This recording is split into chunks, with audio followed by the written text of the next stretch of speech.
Bienvenidos a Entre Libros, Mate y Café, porque la vida entre libros tiene muchas vidas. Con Laura Estrada.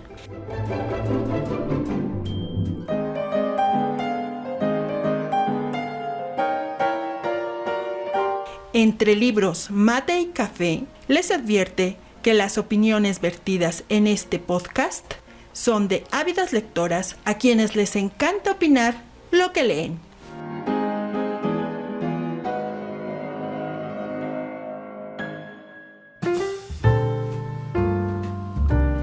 Hola, ¿qué tal? Bienvenidos nuevamente a Entre Libros, Mate y Café. Sean muy bienvenidos a este programa. Hoy vamos a hablar y vamos a contar muchas anécdotas. Vamos a hablar de la prehistoria de Wikipedia. Y bueno, también tenemos de nuevo a una fan de este programa. Recuerden a los que nos escuchan, a aquellos que quieran participar, que tengan algo que comentar, algo que aportar a este programa, es muy bienvenido. Déjenos ahí en redes sociales, busquen en Facebook, Entre Libros, Mate y Café, comenten, yo me pongo en contacto, quien quiera colaborar, venir y platicarnos sus anécdotas acerca de los libros y de las vivencias alrededor de los libros que han leído, sean bienvenidos. Y bueno, entonces de nuevo tenemos a Libna con nosotros, Javier está aquí con nosotros, vamos a platicar, vamos a tener una charla muy divertida, eso se los garantizo, porque cuando se trata de hablar de la prehistoria del Wikipedia, esto se pone bastante anecdótico y bastante divertido. ¿Qué te parece, Libna? Pues me parece muy bien, Lau, pero pues me gustaría saber a qué te refieres con la prehistoria, porque bueno, si bien creo que todos podemos reconocer lo que es Wikipedia, pero a ver, cuéntanos, ¿qué es eso de la prehistoria? ¿De qué nos vas a hablar? La prehistoria son las enciclopedias. Hace muchos años todo este conocimiento nos llegaba a través de libros impresos, que eran una maravilla, era toda una aventura tener estas enciclopedias porque pues eran muchos tomos, estaban divididos algunos por el abecedario, otros por temas, en fin, y era muy divertido tenerlas y además era un lujo en aquellos tiempos. Y bueno, de eso te voy a platicar un poquito más adelante porque Javier también tiene algunas cosas importantes que contarnos acerca de otro tipo de libros que también se vendían en colecciones y que así podías acceder de una manera pues más sencilla a este tipo de libros. ¿No es cierto, Javier?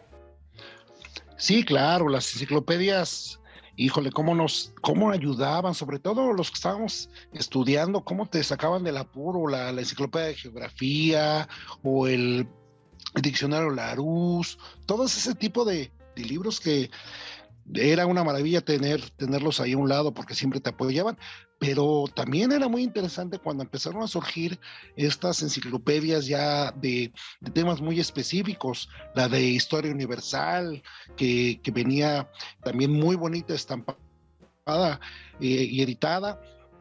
Podías encontrar ahí desde la formación de la Tierra.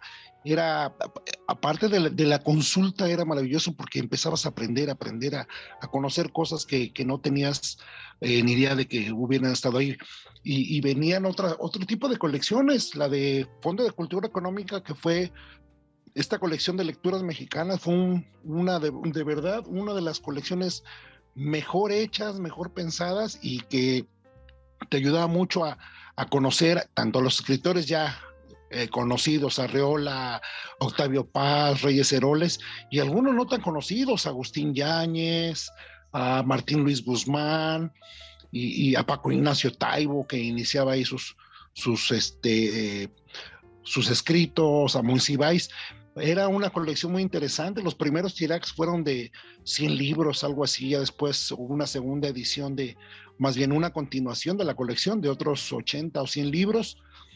Y como esa empezaron a aparecer otra. Me gustaba mucho una que se llamaba Obras Maestras del Pensamiento Contemporáneo, que tenía más un enfoque hacia pensadores, psicólogos o filósofos del tamaño de Ortega y Gasset, de Rousseau, de Levi Strauss, y que esa colección nada más y nada menos que para empezar, fue la teoría de la relatividad de Einstein.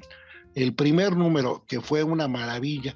Después vinieron otras. A mí una que me gustó muchísimo, muchísimo, fue una colección que se llamaba Biblioteca Personal de Jorge Luis Borges. Y no eran libros de Borges, eran libros que Borges recomendaba y que habían formado parte de su formación y de su acervo. Y podías encontrar a Remy Shaw. El primer número, para empezar, fue de un paisano de él. Fue La Rayuela de Julio Cortázar. Pero encontrabas libros de Chesterton, de Millán, híjole, de todo. Jorge Luis Borges fue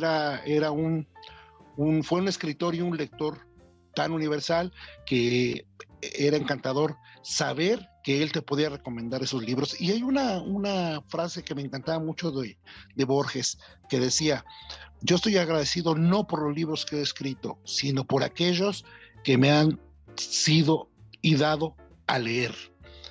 Eso te define, que siempre el enriquecimiento que viene desde fuera, si lo asimilas y lo manejas, te empieza a llegar ese gusto por la lectura y sobre todo por los grandes escritores. Así es, bueno, era una experiencia maravillosa. Claro que sí, les voy a platicar un poquito de dónde viene toda esta cuestión de la enciclopedia. Bueno, todo esto es desde hace muchos años, en 1751 y entre 1772 se editan estas enciclopedia, principalmente con la colaboración de hombres como Voltaire, Diderot, Montesquieu, Rousseau. ¿Y qué metodología usaban? Bueno, ellos tomaron una estructura en la que Bacon había ya trabajado, que era un árbol de conocimientos con diferentes ramas, y también toman como base lo que sería a Descartes con su discurso del método. Y bueno, sale esta primera enciclopedia, que eran 35 volúmenes, y tenía algunos volúmenes de texto, otros de grabados, suplementos, índices. Y bueno, de las más importantes que yo recuerdo eran la británica. O sea, quien tenía en su casa una enciclopedia británica era porque tenía muchos recursos económicos. No era fácil tener esa enciclopedia, y además era una de las más completas. Había cualquier cantidad de temas y de conocimiento que podías extraer de ahí.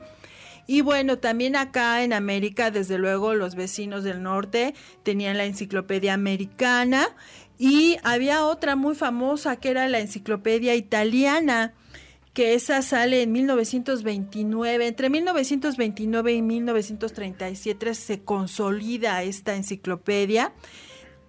Por supuesto, los amigos alemanes también tuvieron su enciclopedia, y esta sale a principios del siglo XIX. Claro, los rusos en 1926 no se quedan atrás y sacan una de las más importantes enciclopedias. Entonces, esas eran las más importantes. Y ya de ahí van a venir algunas no muy diferentes, muy diferentes. Y lo que yo más recuerdo es que era un lujo tener estas enciclopedias, y además quien tenía acceso a esas enciclopedias pues casi se sentía que tenía el 10 garantizado, ¿no? Te facilitaba mucho la vida.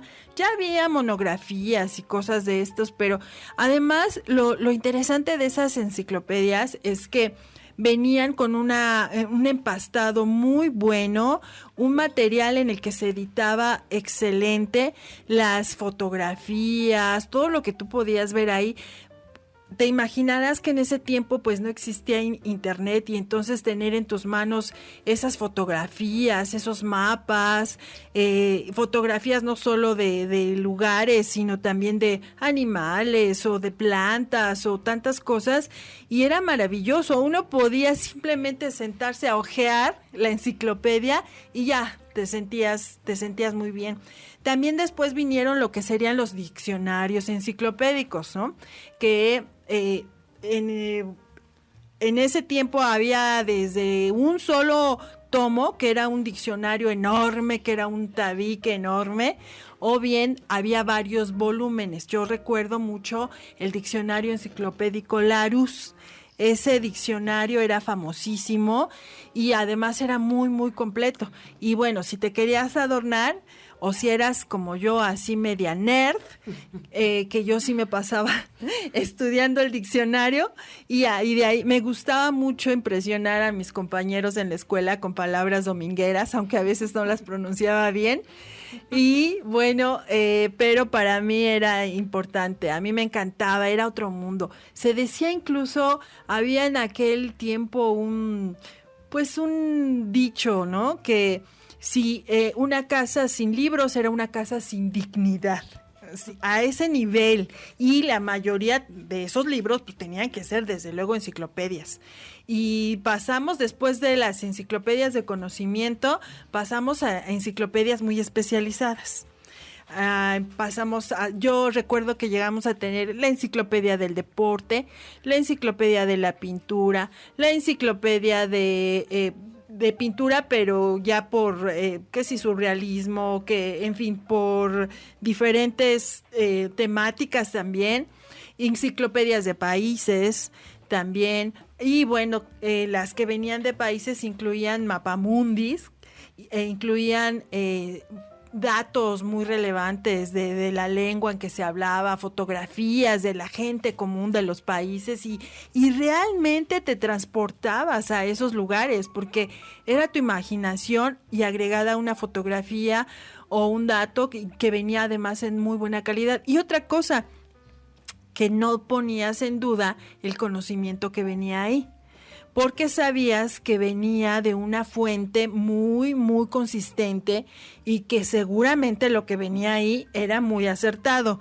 Creo que esa ha sido una gran experiencia tener esos libros, así como comentaba Javier, las colecciones. Y bueno, también, pues después vinieron los cambios, aparece la tecnología y entonces yo recuerdo ya con un poco de tecnología en carta.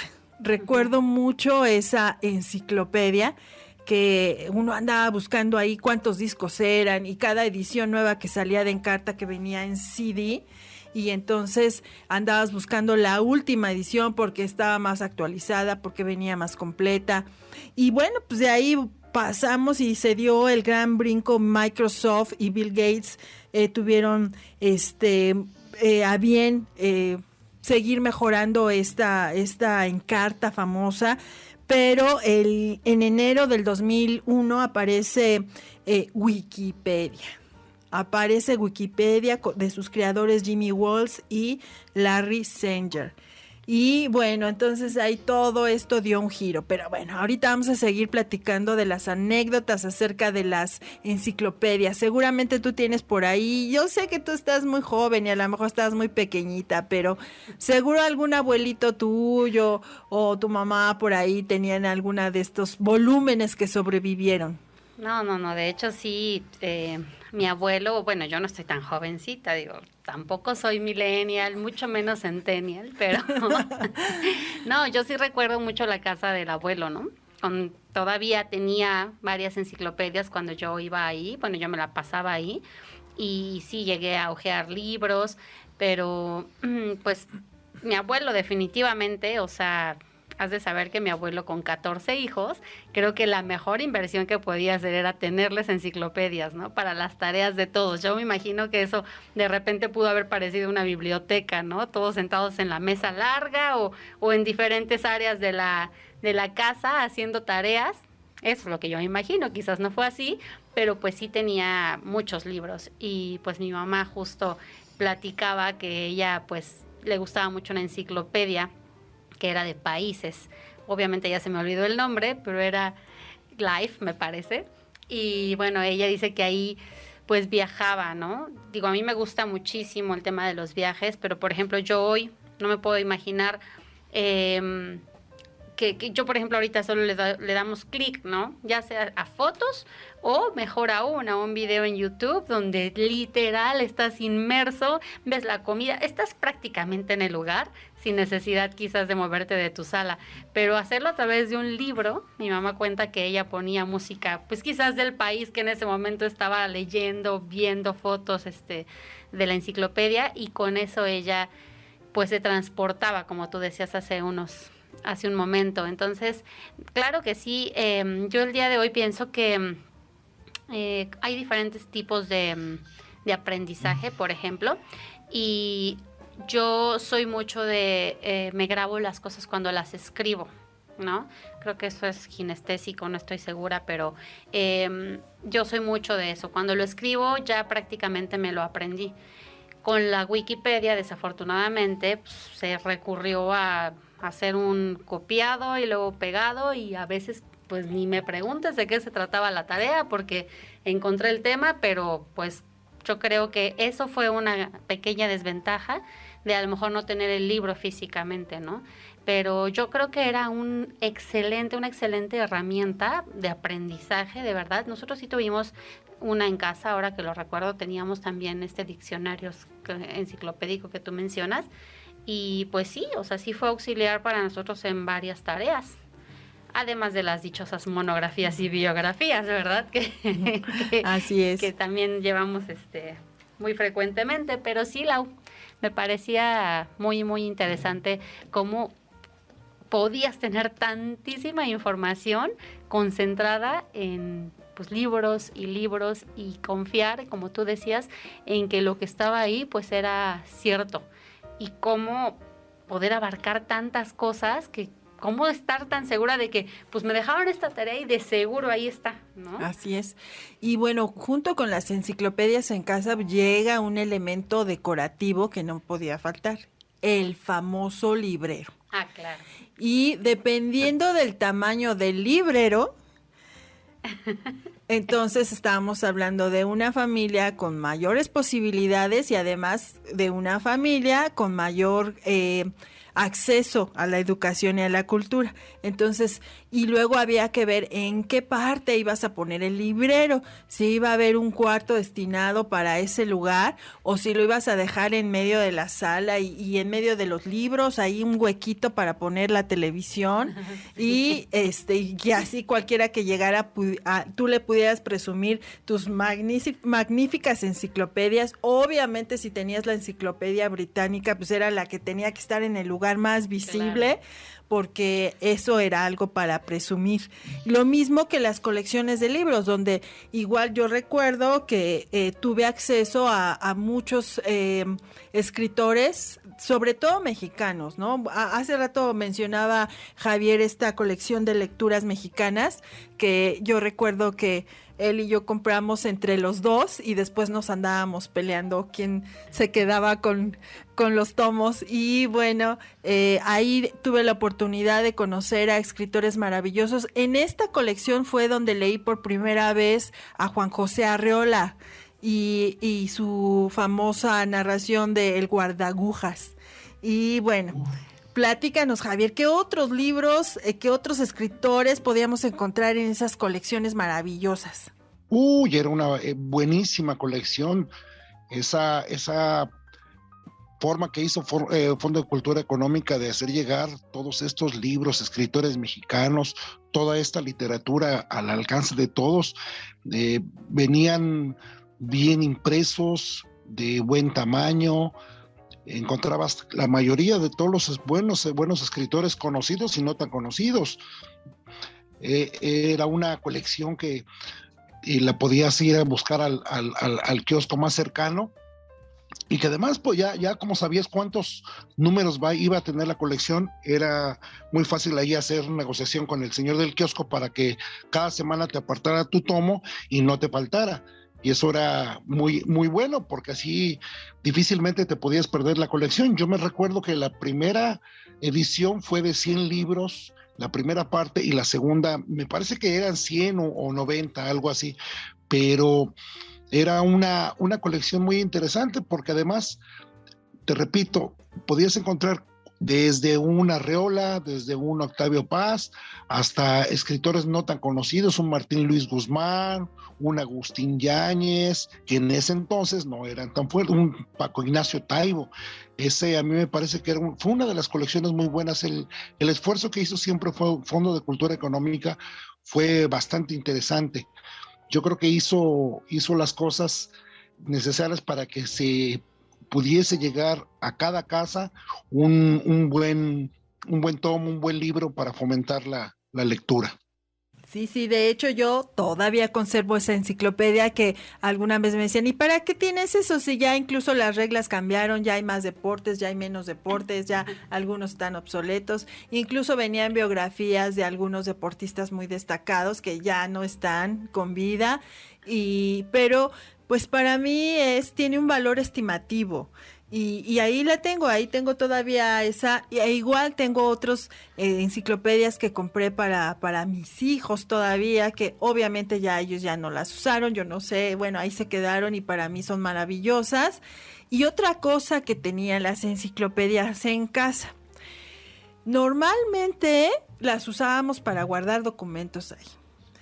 Y era así de, es importante, es el pago de no sé qué cosa importante, y entonces la voy a poner en el tomo tal de la enciclopedia tal y que no se me olvide. Era archivero. Y entonces se convertía también en un archivero. De hecho, en algún tiempo, siendo yo muy joven, escribí algunas cosas algo interesantes y se acostumbraba a escribir a mano y entonces yo desprendía las hojas de estos blogs donde escribía y algunas de estas cosas que escribía las guardaba entre las hojas de las enciclopedias, que después ya no sé dónde quedaron algunas enciclopedias, perdí algo de eso que escribí, pero alguien seguramente lo encontró, espero que sí, y que le haya gustado.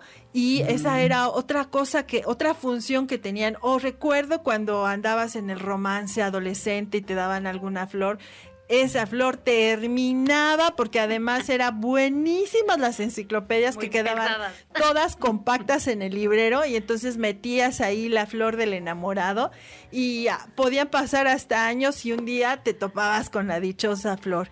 Y esa era otra de las funciones secretas que tenían por ahí las enciclopedias. ¿No es cierto, Javier? Es correcto. También las enciclopedias, aparte de llenarnos de sabiduría y de conocimiento, servían como cajitas fuertes, ahí como lugares para poder esconder ese poema que estábamos elaborando y que no queríamos que nadie lo viera. Yo me acuerdo mucho que precisamente en la enciclopedia de arte guardé ahí unos pequeños versos, algunos poemas. Guardé también unos billetes que no hace mucho volví a retomar esa enciclopedia, la revisé y que me encuentro unos billetes que hoy ya no vale nada, efectivamente, pero las enciclopedias también se convirtieron en un pequeño escape para secretitos que uno tenía, inclusive hasta yo me acuerdo que en ese entonces recién empezaba a fumar y escondía ahí un cigarrito para aquella vez que ya no tuviese cajetilla, pues decía, aquí ya sé dónde dejé un cigarrito guardado y ahí estaba, segurito que ahí estaba. Sí, bueno, es que como tú lo dices, desde el olor, y cuando llegaban tenían un olor a nuevo y con el tiempo va cambiando ese olor y además te recuerda momentos, vas relacionando ese olor que a mí me servía incluso para estudiar para mis exámenes. Yo cuando me ponía a estudiar para un examen me fijaba en cómo estaba la luz del atardecer y el olor. Y entonces cuando ya estaba ahí en el examen y estaba la pregunta difícil, cerraba los ojos y pensaba, ¿a qué olía? Y entonces me venía a la mente el libro o la enciclopedia que había tenido en mis manos y ¡zas! Llegaba la respuesta. Y entonces era una maravilla tener esos libros en la mano, era una maravilla. Y bueno, también pues aunque se iban haciendo obsoletos porque el conocimiento seguía avanzando, siempre podías recurrir a esas enciclopedias, incluso por las ilustraciones, porque eran de una calidad impresionante. y creo que es algo que pues se ha ido perdiendo. Hay gente ahora que me dicen, es que yo ya me acostumbré a leer de manera digital, y en la computadora, en las tablets, en estos dispositivos electrónicos, pero será porque no tuvieron esa oportunidad de tenerlos. Algo que yo también debo confesar es que a mí me gusta subrayar y me gusta poner notas.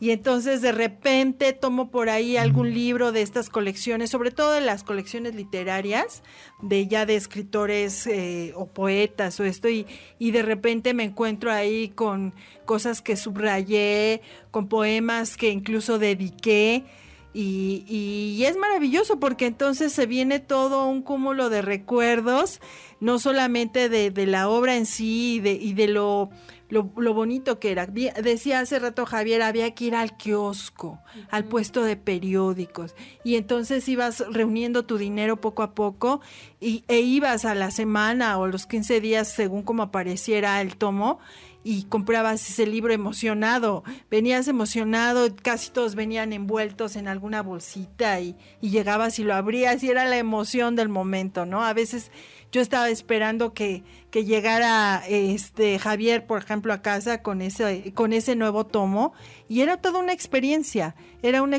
magnífica, y creo que son recuerdos que se van a quedar siempre, ¿no? Aparte del conocimiento que nos dejaron, ese recuerdo, esa vivencia, ese sentir, haber puesto todos los sentidos en esos libros, en esas enciclopedias, ver cómo se iba llenando ese librero del que hablaba hace ratito, incluso cuando ya no cabían había que poner repisas, y te encontrabas casas de gente que leía mucho y que tenía su casa llena de repisas. ¿No es así, Javier? ¿Tú recuerdas a alguien que tenía su casa así?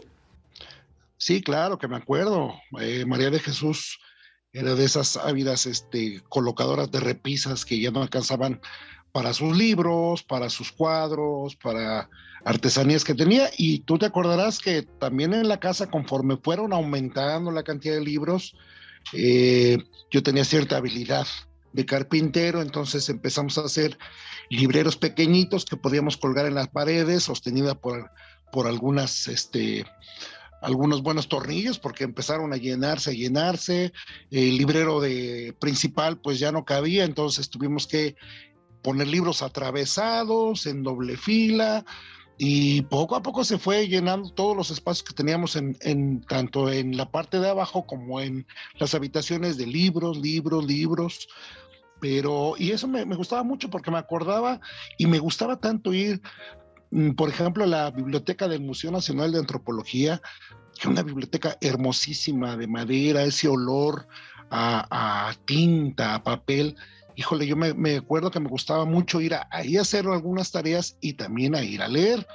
Y así también a la Biblioteca Central de la UNAM, que es una de las bibliotecas más hermosas y mejor dotadas del país. Es una de las bibliotecas que alguien que esté en la Ciudad de México o que vaya a la Ciudad de México, recomiendo que la vayan a ver.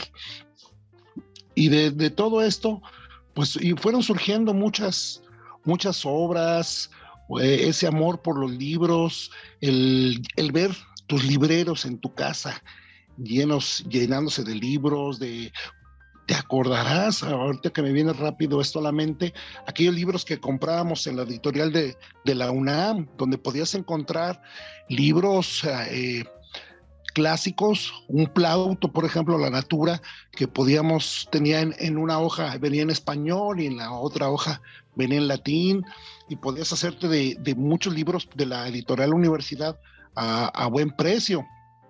Otro que, por ejemplo, era muy, muy trascendente para nosotros fue la editorial Porrúa. La editorial Porrúa tenía cientos y cientos de títulos que en un precio muy accesible, y podías comprar desde libros de escritores antiguos, posmodernistas, modernos. Había una cantidad infinita que podíamos accesar, y eso nos daba la posibilidad de que pasáramos horas y horas y horas en la casa leyendo. Suena muy bien. Pues yo tengo una pregunta porque, por ejemplo, platican ustedes que pues esperaban, ¿no? Como con ansia, casi me imagino así como ahorita las series, ¿no? Que cuándo va a salir el siguiente capítulo. Pero, o sea, ¿cómo les avisaban a ustedes? ¿O cómo sabían cuál era el contenido del siguiente? ¿O era contenido sorpresa? ¿O siempre iban al mismo kiosco? ¿Cómo era esa dinámica? Bueno, sí había comerciales en la televisión donde se promovía y a veces incluso cuando salía cada libro, tú buscabas en la parte de atrás y te venía el listado de todos los libros que iba a incluir esa colección. Ya. Entonces tú ya sabías de antemano qué libros iba a tener esa colección y cuántos. Así que conforme los ibas comprando, tú podías saber cuáles iban a salir y cuántos tenías que comprar, para que incluso te servía para ir calculando lo que ibas a gastar en esa colección.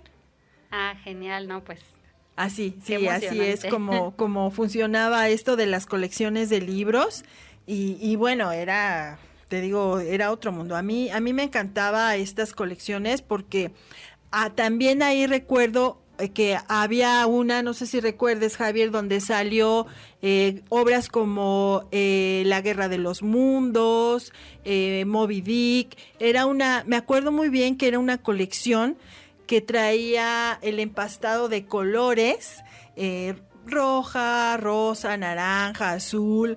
Todavía puedo recordar que, por ejemplo, este libro de H.G. Wells de La Guerra de los Mundos venía en color amarillo. Y me acuerdo de Platero y yo venía en color azul. Entonces era toda una experiencia porque ya esa colección aparte era muy colorida. Ajá. Y era literatura ya contemporánea, o bueno, no necesariamente contemporánea, pero sí de autores de todo el mundo y tenía muy marcado que había muchos de esos libros que eran de lo que en ese tiempo considerábamos literatura de fantasía. No sé si tú recuerdas esta colección, Javier. Sí, cómo no me voy a acordar. Esos libros eran yo creo que se puede decir, no sé si todavía existe, Editorial Bruguera. Eran unos libros muy, muy bien impresos, eran inclusive con pasta dura y de colores. Había azules, había verdes, había rosas, había rojos. Esos libros marcaron toda una época porque te facilitaba mucho el manejo. Al tener una pasta dura, siempre evitabas que se maltratara, ¿no? Y además, si te acordarás, casi todos nuestros libros los forrábamos con plástico cristal. Siempre tratábamos de que se preservaran lo mejor posible. Y yo me acuerdo que esa colección era muy buena. El Platero y yo de Juan Ramón Jiménez, estaba Robinson Crusoe, estaba el libro de las Tierras Vírgenes de Rudyard Kipling. Híjole, eran muchos libros. Lamentablemente que a veces no se podía accesar a tantas colecciones. A la par iban saliendo otras colecciones que, bueno, tampoco nos interesaban mucho, pero tratábamos de tener las más posibles. Actualmente, en algún kiosco me fijé que empezó a salir una colección de libros de fantasía, de literatura infantil o fantasiosa. El primer número fue La Isla del Tesoro, el segundo Robinson Crusoe y el último que ha salido es La Vuelta al Mundo en 80 días de Verne.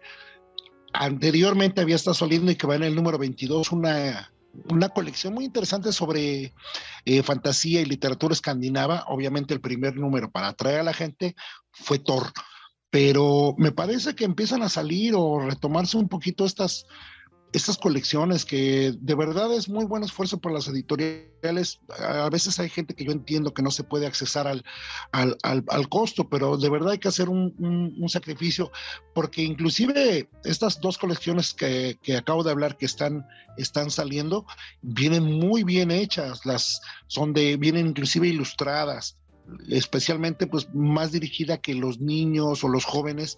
Pues la cuestión de la lectura también sea acompañada de un efecto visual, y entonces así me gustaría pensar que está diseñado para atraer más a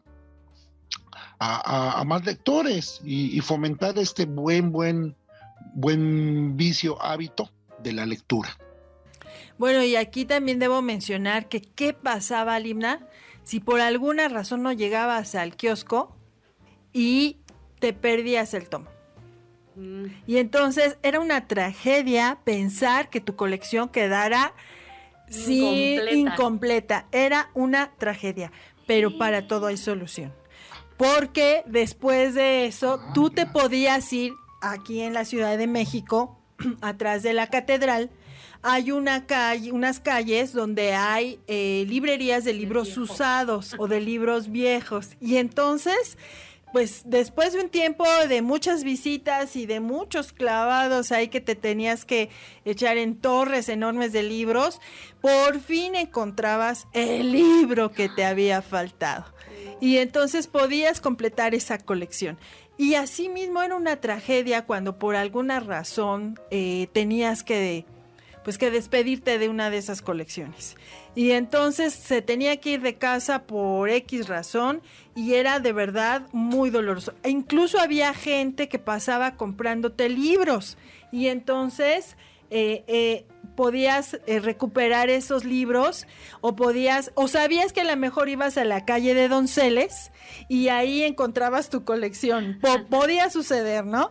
Y bueno, ahí encontramos, no sé si recuerdas, Javier, algunos libros maravillosos. Me acuerdo que encontramos obras de músicos muy importantes que venían ahí las partituras y venían muchas cosas muy interesantes con estas pastas duras, con este papel muy, muy delgado, pero que podías encontrar en ese lugar. Entonces, esa es otra de las cosas que venía muy pegada a las colecciones de libros y a las enciclopedias. La gran oportunidad de tener incluso un negocio de libros usados. Claro que sí habría que tener mucho cuidado y a veces ir con guantes y con mascarilla o cubreboca, porque sí, los libros también pueden traer consigo algunos animalitos y provocarte algún problema en la piel o de alergias. Pero era toda una experiencia, no sé si lo recuerdas, Javier.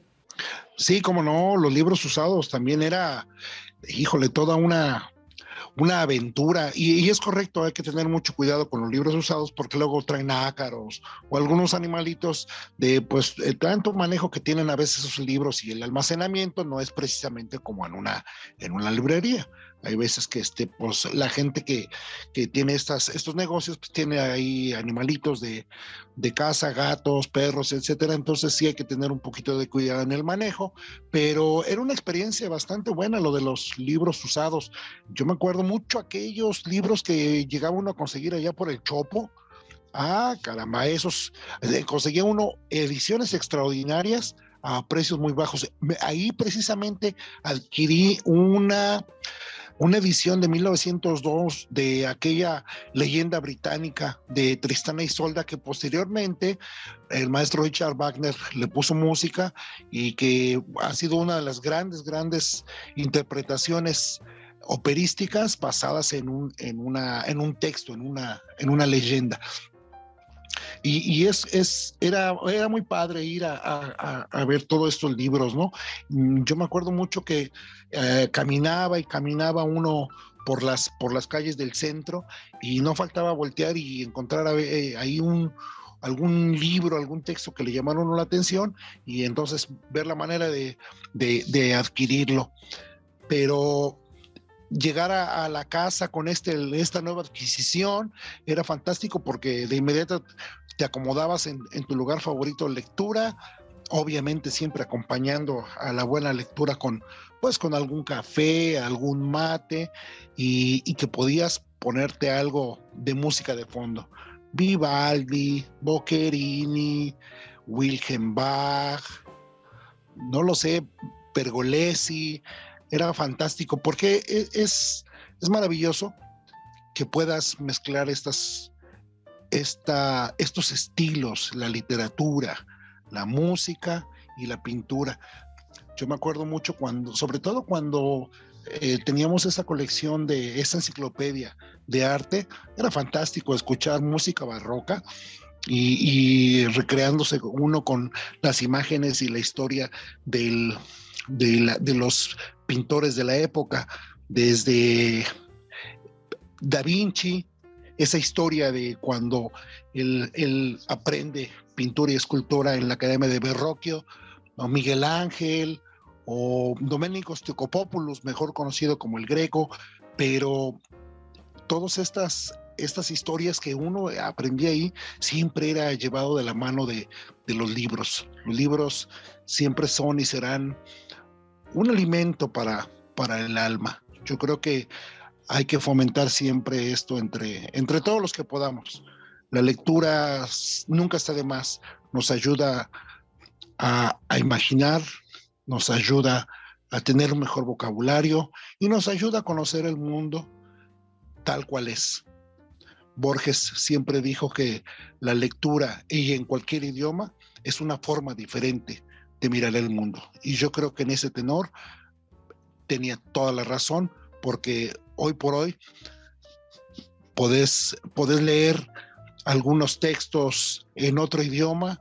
Por ejemplo, si tú lees la Divina Comedia en español y en italiano, podrás encontrar que son diametralmente dos historias diferentes, escritas por un solo autor, pero el simple cambio de idioma te da una perspectiva diferente. Esa es la maravilla de la literatura. Así es. Bueno, pues espero que todos los que nos escucharon hayan tenido un viaje como decía yo al principio, a la prehistoria de Wikipedia, que hayamos podido transmitir esta sensación, estas emociones, estas vivencias que nos dejaron las enciclopedias, las colecciones de libros.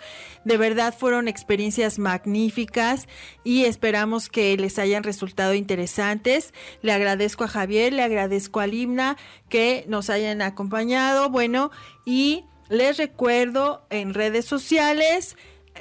En Facebook, búsquenos como Entre Libros, Mate y Café. Déjenos ahí sus comentarios, sus sugerencias. Y también nuevamente agradeciendo aquí a Switch Podcaster que la posibilidad de poder hacer realidad estos programas, estos mensajes que tenemos para ustedes. Y bueno, nos despedimos, que tengan un buen día y recuerden que la vida entre libros tiene mucho más vidas.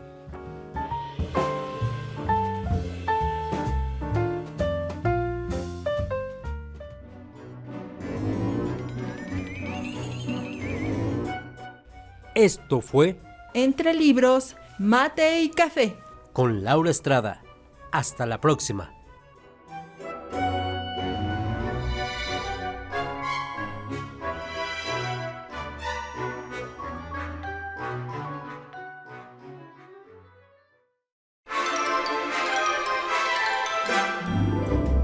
Bienvenidos a Entre Libros, Mate y Café, porque la vida entre libros tiene muchas vidas. Con Laura Estrada.